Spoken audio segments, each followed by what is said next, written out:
Realisation হয়েছে কিনা আপনাদের যে আপনাদের এটা করো ভাই মোবাইলগুলো বন্ধ করে এটা তো রিয়েলাইজেশন হয়েছে কিনা আপনারা অপরাধ করছেন? আমরা তো ছিলাম বলতে স্যার আমরা তো আপনারা অপরাধ করছেন যে ছাত্রলীগ নির্যাতন নিপীড়ন করছে আপনারা এগুলোর ইন্ধন দিচ্ছেন এগুলো নিয়ে স্যার আপনার অনুতপ্ত কিনা স্যার? তোমার এই কথাগুলো কেমন নাচ না কেমন না স্যার আপনি তুমিও তো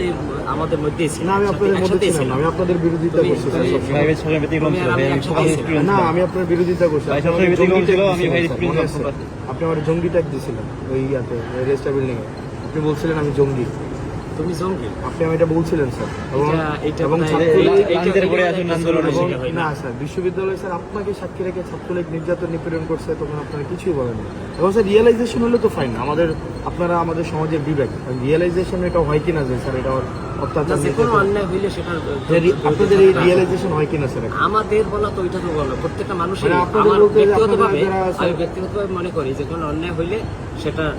স্যার আপনার সময় অন্যায় হয় না বিশ্ববিদ্যালয় স্যার গেস্টরুম গণরুম অন্যায় হয় না গেস্টরুম গণরুম তো ধারাবাহিকভাবে প্রক্রিয়া চলে আসে এটা আপনার সময় ছিল না আমার সময় ছিল কিন্তু আমার কিন্তু উদ্যোগগুলো আমারই নেওয়া ছিল তো জানি স্যার নিরসনের না হাসনাত এটাও তুমি স্বীকার করবে হিসাবে নিয়ে আপনাদের লেখা পড়ার তারপরে হচ্ছে কাজের মধ্যে এই জিনিসগুলো আসা উচিত রিফ্লেকশন হওয়া এটাও উচিত তুমি স্বীকার করবা যে পদক্ষেপগুলো সেগুলো কিন্তু আমি নিয়েছিলাম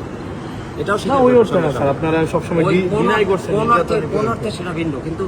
শুরুটা কিন্তু আমিই করেছিলাম নির্যাতন নিপীড়ন তোমরা সহযোগিতা করছিলাম